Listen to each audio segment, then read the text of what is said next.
Hello guys, welcome back to my channel Barnali lifestyle. তো কেমন আছো তোমরা সবাই? আশা করছি ভালো আছো। আর আমি অনেক অনেক ভালো আছি। এই যে দেখো আমার মেয়ের অবস্থাটা, স্নান করে উঠে বেড কাপড় নিয়ে ঢাকা দিয়ে শুয়ে আছে। এই যে দেখো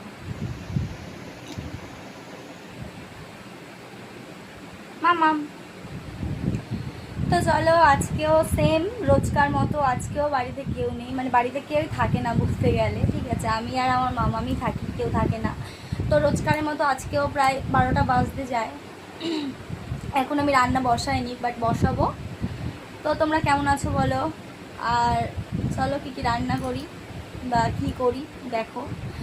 একা একা কতই বা কথা বলবো, বোরিং লাগে। মানে একা একা সবসময় বাড়িতে থাকি, ভালো লাগে না, কেউই থাকে না বাড়িতে, আমি একাই থাকি। বললাম তোমাদের আগে, আগে ভিডিওগুলোও দেখেছো যে আমি একাই ছিলাম। তো চলো চলো ভিডিওটা দেখো, আমি কী করি তোমাদেরকে দেখাচ্ছি অবশ্যই। এখন রান্না বসা।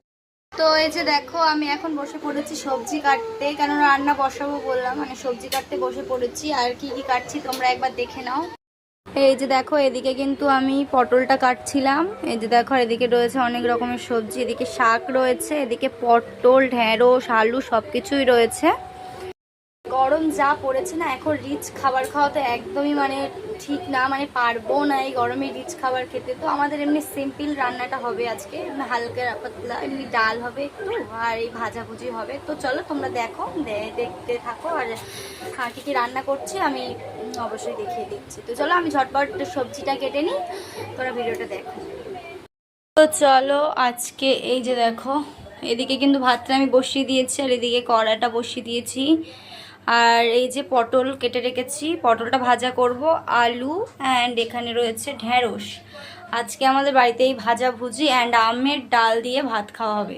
তো আজকে এমনি সিম্পল রান্না করলাম, ঢেঁড়স ভাজা, আলু মানে আলু দিয়ে ঢেঁড়স ভাজা, আর তোমার পটল ভাজা, আর আমের ডাল করব। আর গরমের সময় এমনি আম ডাল খেতে সত্যি খুব ভালো লাগে, আমার তো খুব ভালো লাগে। তো আজকে সিম্পল এই রান্না আমি দুপুরে করছি। তো চলো ভিডিওটা আজকের মতো এই পর্যন্ত, টাটা।